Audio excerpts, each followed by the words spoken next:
All right, guys, welcome back to another episode of the League Express podcast. My name's Jake Kearnan, and joining me as always is the editor of League Express, Martyn Sadler. And Martyn, you and I had the pleasures of going up to Leeds and watching England beat Samoa over the weekend. We did, and 2-0 in the series. That follows on from 3-0 against Tonga last year. So it was.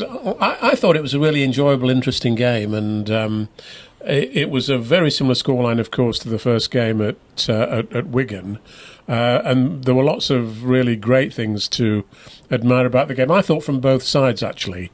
And I thought it was just unfortunate that the Samoans lost a player, Junior Pauga it was, wasn't it, to a 10-minute sin bin, and England scored 2 tries while he was off the field to build up a very convincing lead before half-time. I do think, Jake, it's an interesting point there, isn't there, about sin bins affecting the game, and the Samoan coach Ben Gardner made a particular point of it after the game, saying, you know, when you lose a player, you expect to concede probably 1 try and, you know, as it turned out, even 2 tries. And I wonder, I mean, the sin bin was given because of a high tackle on John Bateman, and I think the reason why he was unlucky to be sin binned was because, you know, Bateman was falling at the time, and it was difficult to avoid his head, actually, I think. And I at first I thought it was a crusher tackle that he'd been sin binned for. But the thing is, Bateman was able to carry on, apparently without having suffered any particular significant damage. And I think if you're going to sin bin a player in that situation, we've got to think about whether you can, you know, you sin bin a player, get him off the field for 10 minutes, but you can bring a substitute on, so the punishment falls just on the player who has committed the offence, and it doesn't sort of punish the entire team and doesn't punish the fans, really, who want to see an even contest. And you know, that's purely where the player who is the subject of the action that's caused the sin bin stays on the pitch. So, you know, he's not been damaged. I think it's, you know, we all want to see fewer head tackles, don't we? Fewer contact, less contact with the head, and we could still achieve that by sin binning a player, but not necessarily reducing his side to 12 players. Yeah. Now, there's been a lot of chat online, fans saying that really that didn't really impact the end result. They're saying that, you know, England were always going to win that match. Do you agree with that sentiment? Well, you never know. You know, you can only comment on what actually did happen. I always think it's very unwise to speculate what might have happened if a certain incident in the game didn't occur.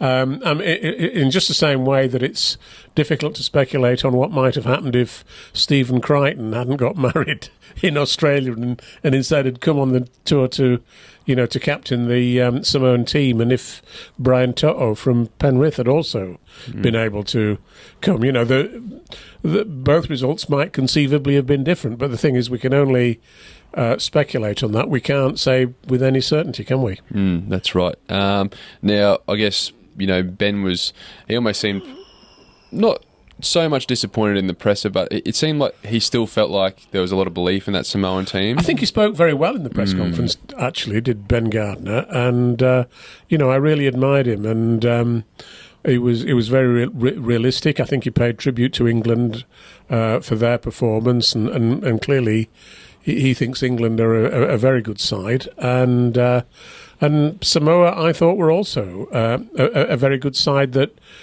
it wouldn't take that much to make them an excellent side, would it, really? And, you know, Stephen Crichton and Brian To'o may be that ingredient that would turn them from, you know, a side that failed to, you know, that couldn't get within 16 points of England to one that could match us. And he also said, you know, if he can potentially twist Payne Haas's arm to come and play for Samoa, absolutely, he will. Now, well, that will make a difference, won't it? Yeah, a seismic difference. Now, mate. I mean, one player though who I thought did play very well was Roger Tuivasa-Sheck. I thought he had a slightly disappointing game in the first test that was highlighted when he dropped that bomb, which, put a lot of attention on him in that game. But in this game, I thought he was absolutely excellent. And every time he got the ball, he absolutely looked dangerous. And he looked very strong at full-back for most of the game as well defensively. So, great. It was great to see him playing for Samoa. Yeah, no, he had a really good try-saving tackle on Junior Nsembo, who looked like he was certainly going to score. Yeah. And as you said, like every time he got the ball, it's just that late footwork he does, that late step right before contact. He always semes to just poke his nose through the line. Yes. He's so good at it. He's a really great player. You can see why he won the Golden Boot a few years ago. Yeah, absolutely. Now, another player who stood out, we're going to England now, Herbie Farnworth. How good was he over the 2 games? Well, I think he's the outstanding England player, and he's a great young kid, got a great personality.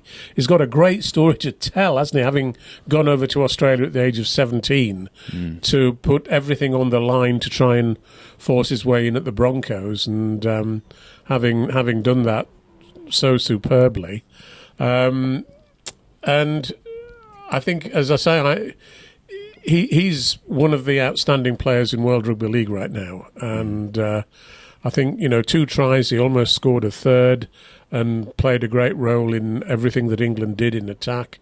He's absolutely outstanding, and the Dolphins must be licking their lips to see him coming back for a second season with them, and Brisbane must be wondering why on earth they let him go, mustn't they? Yeah, no, I was watching that match. Just fan. Seems like every year he's getting better and better, and we absolutely miss him at the Broncos. Now, just talking on some of the debutants, Junior Nsembo, Liam Marshall. What did you make of their debuts? Junior had a game against, was it France earlier in the year? Yes, I think he did. Yeah, I think Junior Nsembo played his heart out, but he was absolutely shattered by about the 60th minute of the game. If you saw him, there was one incident where it was just, you could see that he'd really given everything, and he said after the game that it was a step up from everything he'd done before, and it absolutely took all the energy out of him by the end. So, but he's got a long international career ahead of him, and as I say, there will be plenty of clubs looking very closely at Junior Nsembo from across the Southern Hemisphere. But Wigan will, at some stage, have to make him a marquee player to keep him. So I don't think he is at the moment, obviously, but they will have to do that if they're going to keep him in the long term, I think. And of course, you've got to say he would deserve to be regarded as a marquee player. Liam Marshall, I've always admired Liam Marshall. Liam Marshall, we awarded him the Albert Goldthorpe Rookie of the Year medal a few years ago when he was a very young kid coming onto the scene at Wigan, and I've always admired his pace and his absolute determination. I thought the first try for England that he scored, great pass from George Williams, but Liam Marshall stepped inside 3 defenders really brilliantly. He's got that. He will always score those tries, stepping inside a defence, moving across. He's always got the nous to be able to do that and get the ball down. I think and he only got the chance, of course, because Dom Young was injured after the first game, and you've got to say that England's wingers don't look too bad, do they? No, they've got a lot to choose from. With Matty Ashton, Dom Young, and Liam Marshall. That's not a bad 2 out of 3, whichever way you do it. Yeah, and the thing I love about Liam Marshall is he's almost his body type almost goes against what the modern day winger is. We're seeing taller and bigger wingers. Dom Young, yeah, that's right, and just he's very shifty. That step back on the inside, as you said, it's hard to defend against. It's always easy to blame the defence for not being able to get him. But he does it so often that you've got to say, well, maybe the defence is at fault, who knows, but only, to a certain degree, because it's his brilliance that creates those tries, and all too often in in British Rugby League in particular, we're always tempted to blame defenders for tries rather than acknowledging what great play leads to tries. And he's one of those people too. If you saw him in plain clothes out in the street, you wouldn't think he was a rugby player, would you? He looks more like a young accountant, doesn't he? Yeah, like Cam Smith had that about him, didn't he? Yeah. If you saw Cam Smith and didn't know who he was out in the street in plain clothes, you'd go, I think that's actually Liam Marshall has studied something like accountancy. I've forgotten precisely what but he is a very bright young guy, and I think he's probably lining up various things for his career once his rugby career ends, and maybe he will be. I can picture him now just working the calculator. At the desk. It looks that sort of guy, doesn't he? Maybe he's putting together his next contract. Yeah. Now, mate, Shaun Wane, he's sort of been playing down the two victories, saying that it's still not going to be enough against Australia. Do you believe him when he says that, or do you think quietly he's confident that they're going to have a shot next year? Well, one day, if Shaun Wane ever passed on to the next life and was invited into the through the gates of heaven, he still wouldn't really be fully satisfied, would he? Yeah, he never is he? And I mean, I wrote a piece in League Express this week saying it was great to see him smiling. I mean, he came into the press conference after the game on his crutches, and it's been a real drag. I mean, it's been really problematic for Shaun, this ankle problem, and I think at one stage his foot was potentially in danger of having to be amputated because it was so serious, the infection. But fortunately, and congratulations to Shaun, it's now on the mend, and he said to me afterwards that it's another 5 weeks or so that he's got to, that they're saying he'll have to keep on the crutches, but and of course he missed the game in France earlier this year because he was in hospital with this problem. But it was great to see him smiling. But he's not the sort of guy who is ever fully happy. He's always ambitious. It was the final score was 34-16, but the 16 will trouble him. Yeah. And the 34, well, he'll probably think it could have been 40. He's just that sort of guy, and that's what a modern coach is, isn't it? You can never be fully satisfied with your team's performance. You always look first at the things they didn't do so well. That's right, and it might just be him saying that, but really through the media he's talking to his young players, talking to the team, saying don't get ahead of yourself. There's bigger fish to fry. Yeah. So look, it's setting up an exciting Ashes series next year, mate. Well, and I really hope. I mean, we've sort of said with the League Express readers poll this week, where should the first test be played next year? Go onto the totalrl.com website and cast a vote. We've given a number of alternatives. Wembley Stadium. We used to play the first test of an Aussie series at Wembley Stadium a few years ago, when there was still a big thing. We've got a lot of ground to catch up, and they might think that Wembley isn't suitable. We couldn't fill it, but We've said Elland Road at Leeds, Everton Stadium in Liverpool, the new Everton Stadium, which will open next year, and which will be a terrific stadium. That will be a potential venue for an Australian Test match.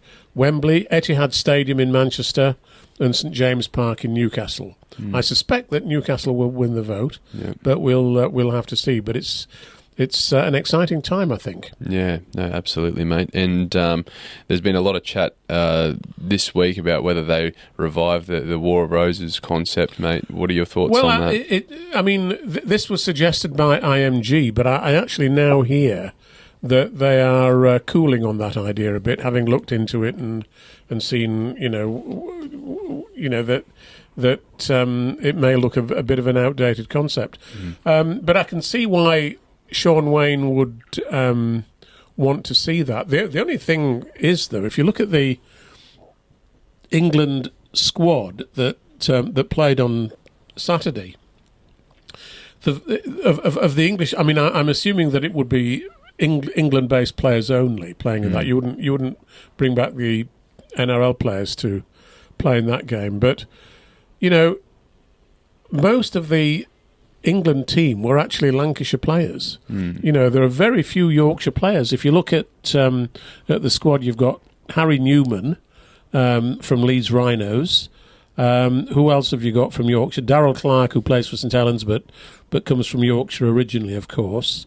You've got, excluding John Bateman, because he's in the NRL, you've then got Mikey Lewis. And that's your lot for Yorkshire-based players in the England squad. So,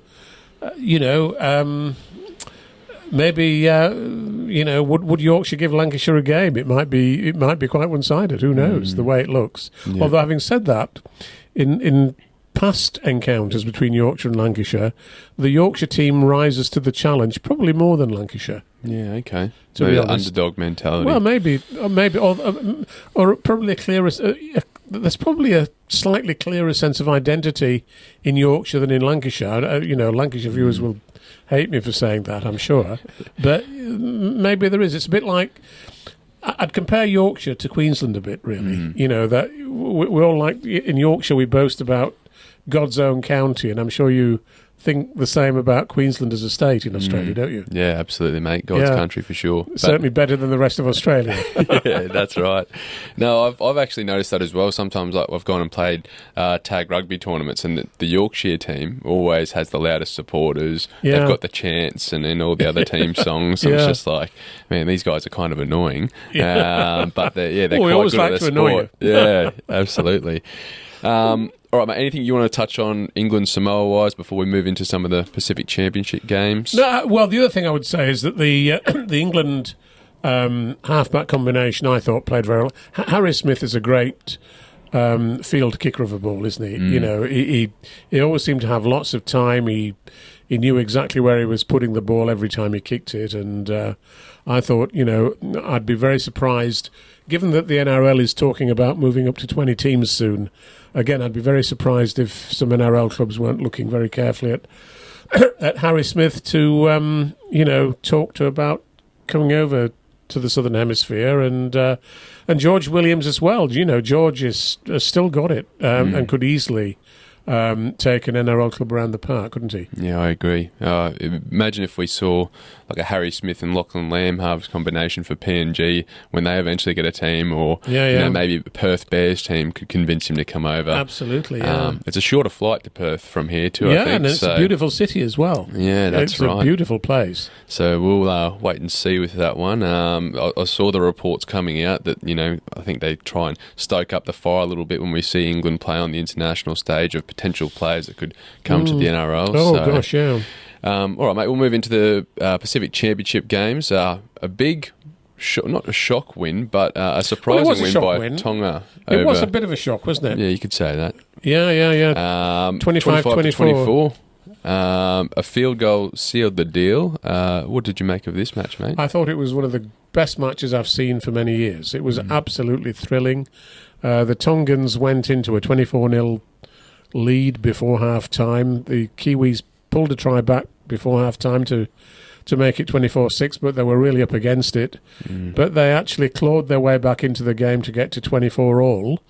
And then the Tongans, Isaiah Katoa, I think is how you pronounce his name, landed a brilliant field goal with 5 minutes remaining. The game wasn't over, though, 25-24. The Kiwis got a penalty from about 40 metres out. Jermaine Isako couldn't convert it, just missed. And then Sean Johnson had a field goal attempt charged down, and I think Isako had another field goal attempt that missed as well. So 25-24, and the Tongans go into the Pacific Cup final against Australia this coming Sunday. Incredible performance, wasn't it? Yeah, it was outstanding, and you could just tell through the TV, the atmosphere of the crowd. It made me jealous. I wanted to be there and be a part of it. The Tongans, I mean, the Tongans illustrate perfectly the idea that the crowd can make a team raise its game.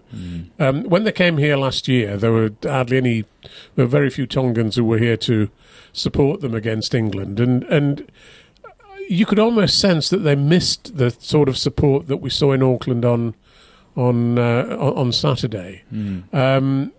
When they've got all that sea of red behind them, and particularly when the Tongan crowd start singing their hymns and so on, in unison, it's a fantastic thing, isn't it? And it must be one of the best experiences in all spectator sport, I would guess. Yeah. And it's something we need to promote more effectively. We need to promote what a great thing International Rugby League has become now. That's right. And, it's going to be incredible.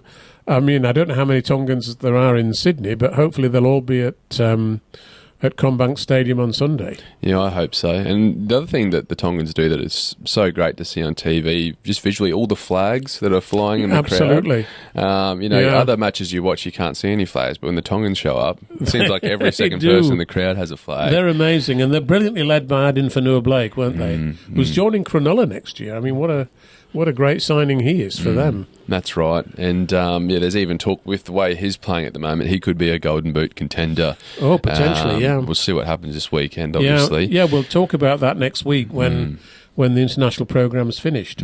But I will say, Isaiah Katoa, you can see how much growth he's had in the past 12 months. Obviously, we got a chance to watch him play against England last year. It just seemed like in some of those matches he just wasn't able to take control. Now, this year, though... He's doing that far more effectively now, isn't he? Yeah, and 20 years old to be, having that clutch moment where he kicked that field goal. There's some incredibly exciting talent, isn't there, in the NRL. I mean, this young lad... Kino Keeney, the fullback for New Zealand. Again, I thought, when he gets the ball, he's magical, isn't he? Yeah, he's so quick off the mark, isn't he? And that try they scored through Phoenix Crossland, which went almost the length of the field, with some great passing and support play. Just so great to watch. If you've not seen that game, my suggestion is that you sit and watch it, pretend you don't know what the result is. And if you can't watch the whole game, certainly watch the highlights because they are great and you'd really enjoy it. Yeah, and we saw Big Joseph Tarpanay streaking down the sideline to score an all-time front rowers try. Absolutely, you might have thought he was a winger the way he was running. Absolutely. But yeah, now just looking at the Kiwi side, they'll be disappointed, obviously, but are we starting to see the impact of the rising of these Pacific nations, and are we starting to see that impact and what it's doing to the New Zealand side? Well, maybe, but they've still got a very strong side. There is so many young players coming through, from New Zealand, and I think what's quite important for New Zealand is that they get a second team in the NRL based in Christchurch. And it's funny, I was talking to a young chap on Sunday. I actually met a young New Zealand guy who's not a sports fan, but comes from the South Island, and actually earns his living in England at the moment. But he was saying that as a New Zealander, he thinks that the New Zealand Warriors have now, taken over from the All Blacks as New Zealand's team of choice. And he was saying that he's a South Islander, and if they put a team in Christchurch and make it represent the whole of the South Island, play some games in Dunedin and so on, and even Nelson, then, it's going to be fantastic for rugby league in New Zealand, with lots of young kids wanting to play the game. So I don't think New Zealand will ever be short of players, to be honest, to play at the highest possible level. And it's just great.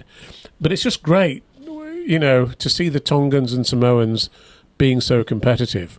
We want to get Fiji to that level, and we want to get Papua New Guinea to that level as well as France, of course. We need to get France to that level. We need at least 8 teams that are at a more or less consistent international level. Can only dream of what sort of rivalry they could stoke up with 2 teams in New Zealand. Can you just imagine the tribalism? North and South Island, a state of origin type,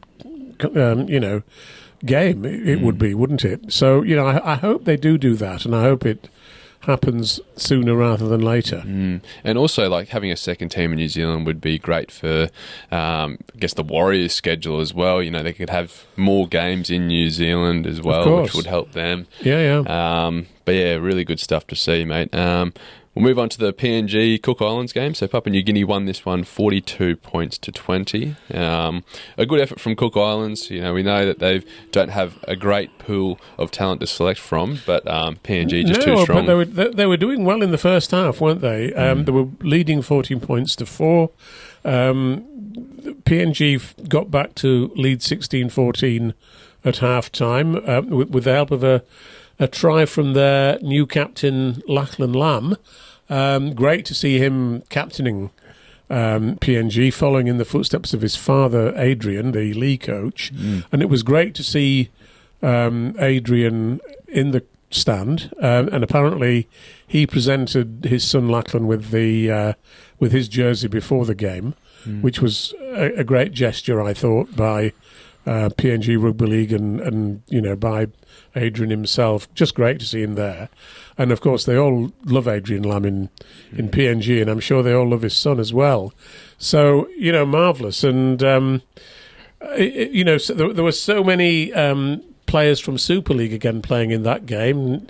Nenny McDonald, Roderick Ty, Lachlan himself, and we had Liam Horn and Sylvester Namo, the two Castleford players, playing in that game. Edwin Ipapi, I assume, was still injured and couldn't play. But there's such a strong representation of PNG players in Super League, and of course, I think it's Castleford who have signed the young kid Judah Rimbu. Is that the hooker? The hooker, yes. Yeah. He was playing at hooker instead of Edwin Ipapi, and he looks a really good signing. So there's, Castleford are building up a hell of a strong connection with PNG, aren't they? No, good on them. And I think maybe their second shirt next year ought to be the PNG shirt. Yeah, tuck some colours in there, maybe some PNG colours. I'm sure they could do a nice little ultimate. Yeah, absolutely. Great. It's one of those areas that I think is still an untapped market for rugby league talent. Like, we know how big it is there, and I think we're just starting to see now a few Super League clubs pick up on that. And what do you think about having an NRL team based in Port Moresby? Well, I've always been sceptical of it being the next NRL team to go into the league. Obviously think we should look at Perth first, a second team in New Zealand potentially second, but with the amount of money that the Australian government's willing to commit to it, I think it's hard for Peter V'landys to say no to that. But watching on the weekend that crowd that they pulled for a game against the Cook Islands, I'd imagine it'd be a much bigger crowd if it was Australia, New Zealand or England. Oh, yeah. But there was still a pretty lively crowd there watching that match. Oh, yes. And they all obviously would have gone to it knowing that they were probably going to win convincingly, wouldn't they? So, which they did in the end. But of course, they actually win the Pacific Bowl. They beat Cook Islands, they beat PNG the previous week, so they beat Fiji the previous week, and now of course they will play New Zealand on Sunday at Combank Stadium to decide which of those two teams will be in the Pacific Cup next year against Samoa and Tonga. So that's quite interesting, isn't it? I can't see New Zealand losing that game, but they can't take it for granted. No, that's right, and I think it will be a tough game, and I just like Nene McDonald scoring 2 tries. He's in what seems like almost career best form at the moment, the way he's playing. Is he a candidate for the Golden Boot? I mean, he could be, based on the new rules of just strictly judging it by international matches. Absolutely. He could be up there. I think he's been outstanding for the PNG team. Yeah, definitely. I think one other thing in terms of the PNG team going forward, if they're going to bring in a PNG team, they need to get their junior system, their junior pathway systems set in stone before they do that. So there's a good pathway for those local boys to get an opportunity. But aside from that, it'd be great to see a team there in the not-so-distant future. Yes, it would. There's no doubt. Looking at the women's game, mate, England had a massive win over Wales, 82 points to 0. We saw bits and pieces of that match while we were up at Headingley over the weekend, but, quite the blowout victory, wasn't it? Yes, with 5 tries for Anna Davis. The winger from Wigan, and great for her, but obviously disappointing that Wales weren't able to give England a tighter game on this occasion. And we may be at the point where we say, well, the only way we can get because the French struggle to give us a tight game. I mean, it would have been interesting to see France playing Wales actually at Women's Rugby League at the moment, because the Wales women are certainly coming on, but they've got such a big gap to make up, haven't they? Unfortunately.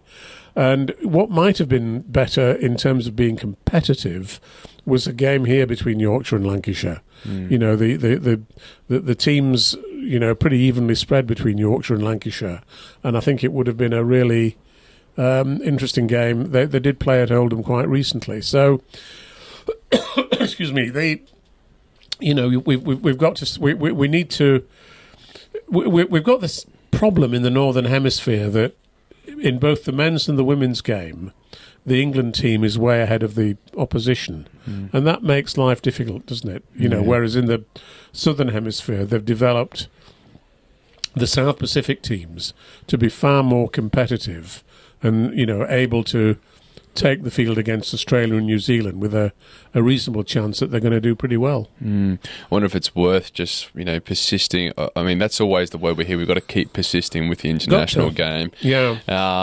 I think maybe even just a few more fixtures in the season for the women to play against Wales and France, because it's equally as important for those teams who are playing England to get those reps in. And you don't need to pick your best team, do you, necessarily? There are lots of young England female players now who could come through, at just below the very highest, who would probably have a much better game against Wales and France, to be honest. But we need to, if Women's Rugby League is going to keep developing in the way we hope it will, we need to get some competitive international competition. Because I was just driving here this morning, Jake, listening to an interview on the Radio 4 Today programme in the car. And they were talking to a lady called Maggie Alfonsi, who's an ex-Women's Rugby Union player. And they were talking about the Women's Rugby Union World Cup next year, which is going to be played in England. And they were talking about the very impressive early ticket sales for that competition. And if we're not careful, we're going to be completely outshone by Rugby Union for women. And we don't want to lose some of our best players to rugby union clubs, do we? That's right. The other thing too is I think they're looking at bringing the Women's Ashes series to England as well for next year, because I'm sure I don't think they're decided yet on whether that will still go ahead in Australia, but I think there's talk that they'll look at doing that. Well, as that well would be fantastic as well, wouldn't it? Yeah, and obviously great for England as well to come up against a competition like the Jillaroos. Would we want to play those games as curtain raisers to the men's games, or would we want to give them standalone? It's hard to identity. Say. Obviously, in Australia, you'd have it as standalone, I think, because the supporter base is there. It's reached that stage, yeah. That's right. And we've seen the support that the Origin matches have gotten. Many of the NRLW matches are pulling in crowd attendances, in the double figures, 10,000 plus. I know Newcastle has pulled a few big attendances there, so hard to say. The Australian badge might attract a few fans to the games as well. I think so. I think to play, if you were playing a women's Ashes series, one obvious venue would be York, because they've got a great women's team. I think I'd even play a game in somewhere like Leigh, because Leigh are going to be in Super League next year, the Women's Super League, with their team having been promoted from the Championship, and I think they'd probably pull a pretty fair-sized crowd there. And then, one other, perhaps, and who knows where that might be. But, I think stadiums of, between 8,000 and 12,000 would be a great venue for a women's Ashes series. Even for the third game, you could look at having that as a curtain raiser to sort of conclude the series, maybe having game 1 and 2 as a standalone, well, perhaps. Maybe. There are all sorts of combinations, aren't there? Yeah. So we'll see what happens. But I think the key to that will be making sure that the Vegas match is a success, and then building a bit of a rivalry from that. Hopefully it's a very close match, and we can sort of use that as marketing for the Ashes series. That's right.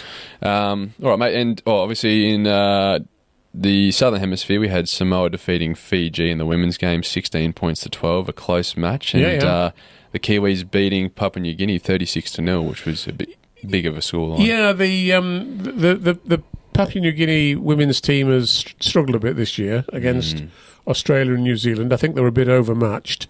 And, maybe they'll drop back into the second tier of the Women's Pacific Cup competition next year. But the New Zealand women, they lost the previous week to Australia, but I think they'll be playing them. They will be playing them on Sunday again at Combank Stadium. It's actually going to be an incredible day of rugby league there, isn't it? Because there are going to be 4 matches, one after the other. It starts at, I think the first game kicks off at just after midnight our time. That's right, yeah. So, if you're still awake at midnight, it would be one of the women's games, but it'd be quite amazing to watch. You might be having a late Saturday night out. You can come home and then chuck on some rugby league, maybe. Yes, absolutely. Now, mate, we will touch on one of the big things in your column this week. There's been a lot of support in the Mark Aston campaign. It seems to be growing in momentum. What's the latest with that one? Well, interestingly enough, the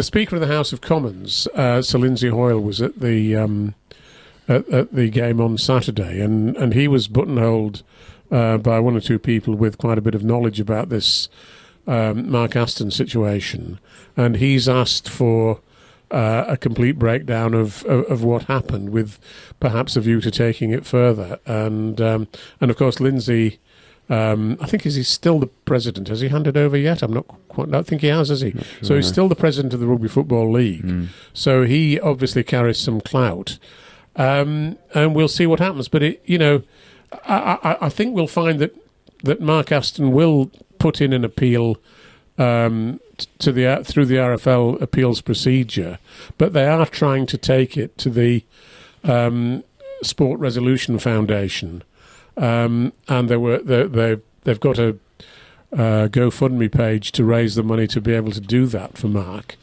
I'm not quite sure where that's up to at the moment, but hopefully it's getting somewhere near to its £15,000 target. And we were absolutely deluged with emails from Sheffield Eagles supporters this week, or last week I should say. And if you look at the mailbag page of League Express this week, there are lots of letters from Sheffield fans pointing out what they see as the injustice of the punishment that's been handed out to Mark. It really, it was a procedural error on the part of the club. It seems to me, there's no doubt that Matty Marsh, strictly speaking, shouldn't have played. But what they're struggling to find out is why the RFL didn't intervene once they were told by an email from the Sheffield doctor, Hannah Cole, on the morning of the match against Wigan in March this year. On the Friday morning, I think they got an email from her at about 10:28 a.m. saying that he'd not been signed off properly.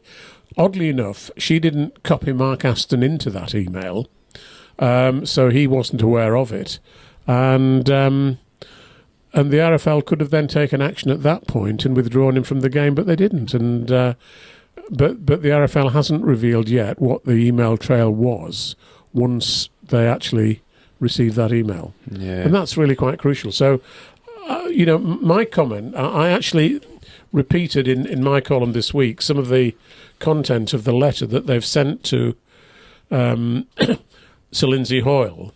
But I think the key point, and which I try to make, is at the end of the column this week, is, as I say, the essential point, it seems to me, is that if a tribunal is going to effectively destroy someone's career in the game, which is what an 18-month suspension means in Mark's case, then the wrongdoing, it must have been heinous. The tribunal process must have impeccably observed all the rules of justice, including the right to call witnesses, and the punishment must be proportionate. And I'm not convinced that those standards have been met in their entirety. That's right, yeah, 18 months. It's, as you said, career-ending for most coaches. And, yeah, well, it's a stain on his reputation too, which is probably unjustified at this stage. Absolutely. The punishment doesn't fit the crime, does it? No. In my view. And until we get that trail of emails, perhaps, we may never know what exactly went down. Absolutely, but I think there's a very strong case to be made in his defence. Yeah, absolutely. I'm sure there'll be plenty more updates on this story in the coming weeks, mate. I'm sure there will, yes. We'll keep an eye on it. But Ian Swire, the former chairman of Sheffield Eagles, he's the man spearheading the reaction to this 18-month ban, and we'll see what happens, and more power to his elbow, in my opinion. No, definitely. All right, mate. Another news: Brian Noble, he's returning to the Bulls as coach. Yes, my goodness, yes. What an amazing thing!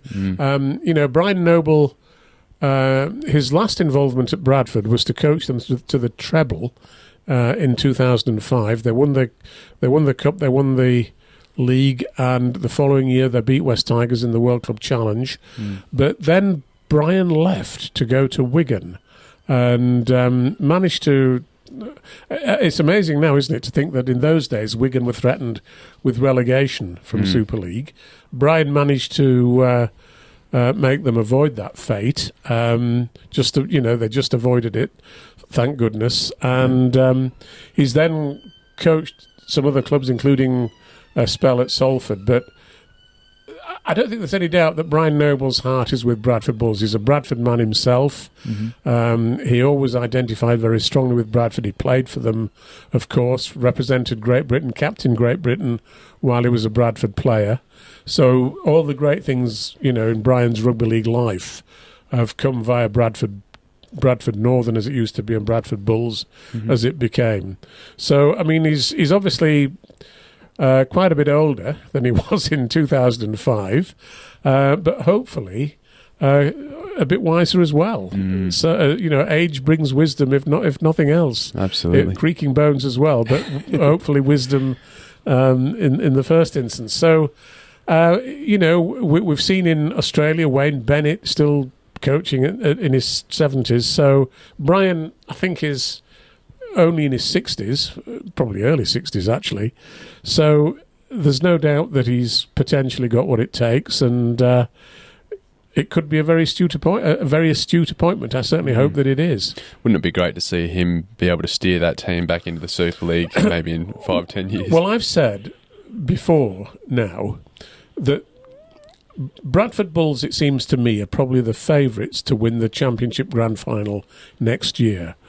But that's really going to throw the cat among the pigeons for the IMG grading system, because if they win the Grand Final and don't get then promoted into Super League, as they wouldn't do at the moment, if the gradings remain the same, then I think it will bring the grading system into disrepute, personally. So that's going to be so fascinating, isn't it? To see what happens next year. That's right. Well, Bradford's in his DNA, so fingers crossed he's the right man for the job, and I'm sure they'll go well with him at the helm there. Moving on, mate, we had some NRL player news over the last week or so. Benny Hunt, he's officially parted ways with the Dragons. They've both just cut ties, so the Dragons won't be paying any of his salary when he does find a new club. Where do you think he'll end up? Well, you would think Brisbane, wouldn't you? Brisbane Broncos, or at least one of the clubs in, either them or... I can't see him going to the Dolphins because they've got Katoa who's a rising star. What about the Gold Coast Titans? Yeah, it's an option. They've just said goodbye to Tanner Boyd, who has signed with the Warriors. I think Ben Hunt, in an interview just a couple of days ago, said there is a lure to going and playing for the Broncos again. He said they've still got a special place in his heart. Oh, yeah, if they want him, if they can fit him in their salary cap as well. And there's potential there for the Broncos to get salary cap relief if there is a harsh suspension imposed on Ezra Mam, which, love it or hate it, I guess there has been prior instances where clubs have been given relief. I think when Jack de Belin was stood down, I think the Dragons got some relief there. So the Broncos could free up some cash if that was to come into play. But if there's some way that they can get him on a discounted deal without the relief, I'd happily take him back at the Broncos. I mean, he's still a good player, isn't he? Yeah, I think he's 34 now, so he's not got many years remaining. But of course, he won't be the first halfback in his 30s who they've recruited. No, that's right. And that's the thing too. A lot of people are thinking, how will he fit into that team if Ezra Mann was to come back? You know, you can play him at 9. But the other thing fans need to think about is Adam Reynolds missed a lot of games last year. He did. He'd be great insurance for when Reynolds does go down. Yeah. Because he's obviously getting older. Well, Reynolds is a great player, but obviously you want him on the pitch. That's right. And obviously as you grow a little bit older, you become more susceptible to injuries that keep you off it. That's right. So we'll keep posted on this one. I'm sure there'll be some developing news in the next week or so. But yeah, God, I'd love to have him back at the Broncos, mate. The other news, mate, Josh Addo-Carr, his contract's been terminated with the Bulldogs following that cocaine scandal when he tested positive. Positive on the second test as well. It's quite sad from a Bulldogs fan perspective because really he was the heart and soul of the club, and it's disappointing. He was one of the first signings that they made under Cameron Ciraldo that was aimed at getting the Bulldogs back into playoff contention. That's and right. they achieved that this year. They came sixth in the NRL ladder, didn't they? So so it's very sad. But he has made some, Josh Addo-Carr, far from sort of making critical comments about the Bulldogs on having his contract torn up, he's actually made some very positive comments about them, and in particular he's made some very positive comments about the Bulldogs fans, who he obviously loves. I don't think he will have too much trouble in finding an alternative club, and I'd be delighted to see him in the Super League, in fact. Yeah. Because he's a tremendously exciting winger. If there are any Super League clubs looking for a really great player on the left wing who will cause all sorts of problems for the opposition, then Josh Addo-Carr would be a great signing. Do you think that when these things happen and then these players end up at different clubs, do you think there's a cooling off period after a player gets sacked that is sort of the acceptable time frame before another team throws them an offer? Because it's sad that the Bulldogs lose a player like this caused by the player's action, but it's disappointing that another club can then just swoop in and snatch up a great talent like Josh Addo-Carr when he's at his peak. That's just how it is. If they've sacked him, then obviously he's on the market for other clubs to sign him, and you can't. He obviously made a serious mistake in his life off the field, but I don't think you can say that should stop him from being able to earn a living doing what he does best, which is play rugby league and score tries. So I think hopefully he will have learnt that lesson and will not hopefully indulge in that particular stimulant or drug in future, but you never know. But in terms of his brilliant talent, he's just too good not to be playing rugby league, in my view. That's right. My old Apple Watch is just going off in the background here. Right. So where do you think he'll end up? Could he go back to the Storm, perhaps? Oh gosh, that's. It's probably. What about St George? Are they? I mean, they're losing Zach Lomax, who was brilliant for them on the wing this year. I think he's a big loss to the Dragons, but that would be, compensated for a little if they signed Addo-Carr. The other club I'm thinking of, with looks like Clint Gutherson's leaving the Parramatta Eels. Maybe they have a bit of cash in the cap that they could throw some money at Addo-Carr. Well, again, perhaps. I mean, he might be a good fit there. They've lost Micah Sevo, of course, to Leeds Rhinos. So you never know. I mean, it just depends, doesn't it? And Jason Riles, I think, was an assistant coach at Melbourne, wasn't he? So he might know Josh Addo-Carr from that time, from the time that... Was he there at the same time as Addo-Carr? I believe he would have been, mate, I think. Yeah. You assume so. Another club that's lost a lot of players, the Lee Leopards. Could Derek get on the phone to his management, I think he's probably, I think Derek would... I mean, I can't speak for Derek, but if I were him, I would love to see somebody, a flyer like Josh Addo-Carr on the wing, although they've got Josh Charnley, who will still be there next year. And Josh Addo-Carr does seem to be a left winger principally, as does Josh Charnley. So they may not think that's their priority. It would be interesting seeing the fox in leopard print, though, wouldn't it? It would indeed. Could do some good marketing around that. But yeah, we'll wait and see what happens there. Any other news you want to touch on? Well, a couple of things. The IMG stuff. Yeah, the couple of things. I'd just like to formally invite Matt Dwyer from IMG to join us on this podcast at some point in the near future, because I was slightly annoyed. I must admit that on Monday, Matt held a Zoom press conference. He's based in Australia now, of course. He held a Zoom conference with 4 rugby league journalists and didn't invite me to it, which was a surprise, to say the least, to me. And perhaps he thinks I'm quite a sceptic about IMG, which, if he does think that, he'd be right to think it, of course. But I'd be delighted if we could get Matt onto this podcast to discuss rugby league and IMG's involvement in it and all the issues that we talk about on this podcast, because I think the fans, certainly the people who love to read about rugby league and watch it, deserve to know a little bit more about what IMG are actually doing behind the scenes. Do you think they've specifically handpicked those 4 journalists that they had on the obviously IMG invited them, so obviously they did handpick them, and there's nothing wrong with any of those 4 who were invited. I'm sure they're great guys, but as I say, it just seemed very odd that nobody from our organisation was invited to it. So I was really puzzled by that, Jake, and disappointed, and even a bit peeved, as you might say. Yeah. Did once you got word about that little presser that's taken place, mate, was there anything that you heard that came out of it that was of any interest? Well, they obviously didn't want to not shine massively. A lot of the negative things. Not massively. I mean, Matt Dwyer denied that IMG would taken £450,000 per year out of the game in the first 2 years, but we all knew that. Well, that was common knowledge anyway. But they are taking big money out of the game now.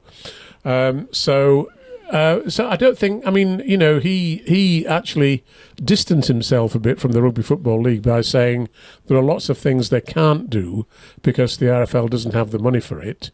Well, they must have known that beforehand. And he said, there are some things... He emphasised the point that they're consultants only, and that all the decisions are made by the RFL. And he sort of illustrated that with the point about the loop fixtures in Super League, saying that they'd recommended getting rid of them, but the clubs wanted to keep them, so they have been kept, which is right about, of course. But there are lots of potential issues that we could talk about that I'm not sure were covered in that press conference. So we'll see. Well, as you said, he's always welcome to come on the podcast. Maybe we could tee up a bit of a video call and edit that together for a podcast episode in the future, perhaps. Do you like your chances of getting him on, mate? What do you think they are? No, I don't think he will come on. I mean, I hope he does. And if he's watching this, Matt, we'd be delighted to have you. Yep. And we treat you with great respect as well, I have to say. And you'd find it probably a very productive process. But I'm just not sure. IMG don't seem keen to speak to the media, particularly media that might, have some critical points to make to them. So I wouldn't bank on it, Jake. Yeah. If I were us. well, we'll see what happens. Yeah. Anything else you want to touch on? Well, just one thing. The great Gary Schofield will be writing his last column for us this coming Monday, which is I'm really sad to have to say that, because Gary has been has been writing a standout column, very popular column for many months, but he's going to retire completely from rugby league punditry from this weekend, and that's very sad. And we will be replacing him with other occasional columnists to replace his Pulling No Punches column, but that column will be retired. And in his penultimate column that he wrote this week, he did make the point that he was very pleased to have been invited to the game on Saturday at Headingley. In fact, I can just add a bit to that because it's a bit odd. Gary was invited by email to come to the game, and he was actually told by the RFL that they'd introduce him on the field to the crowd as a Great Britain legend. Along with others. But so he got there and had some great hospitality, had a great time, but he wasn't invited onto the field at all. In fact, for some strange reason, they didn't do what they'd said they were going to do. And the sad thing about that, from Gary's point of view, was that his daughter and her husband and 3 children spent about £200 on tickets in the main stand, for that game. But then, specifically to see him being acknowledged on the field prior to the game, and that didn't happen. So they probably wouldn't have done that if they'd known that wasn't going to happen. So they wasted a couple of £100, and it was a bit frustrating, really. So, and we still don't know, and Gary's not the only player. We just don't know in this country how to treat our old players who have had such distinguished rugby league careers. They should always be the first people to be invited to major test matches, and they should be honoured. I mean, we were in the in the Howard Suite at Headingley, the 2 of us on Saturday, and it would have been so easy to have interviewed Gary for the people who were there enjoying that hospitality, but they didn't, and it's odd, isn't it? I don't know why. No, very disappointing. Not much more you can say on it, really. Not really, no. And it's very sad. As I say, I would encourage anybody to buy League Express next Monday, because Gary's going to outline why he actually is retiring from the game, and it's quite it will be a fascinating column. No, believe me, that he's going to write next week. So we'll have to discuss it on the podcast as well. Perhaps. Absolutely, yes. All right, I'll look forward to that one, mate. Just quickly, we'll get your predictions for this weekend, mate. Australia versus Tonga in the final. Well, you've got to go for Australia, haven't you? Yep. Yeah. I mean, Tonga are great, but it was 18-0 a couple of weeks ago. I'd love to see Tonga getting closer, and maybe they will, but I can't quite see them winning. So 10 points. And Kiwis taking on PNG. I can't see PNG beating New Zealand, and it's going to be. But they'll give it everything. But I think New Zealand will win by probably about 12 points. Yeah, awesome. Right, mate. We'll remind our viewers and listeners, if they do want to get themselves a copy of League Express online, head along to www.totalrl.com/shop. There'll be a QR code on the screen for the YouTube viewers, or just stop into your local newsagent's shop. It should be there. Grab yourself a copy if you want the hard copy, and don't forget to hit subscribe on YouTube if you are listening. All right, mate. We'll wrap it up here. Great. Do it all again next week. Great stuff, mate. Awesome. Cheers, Martyn.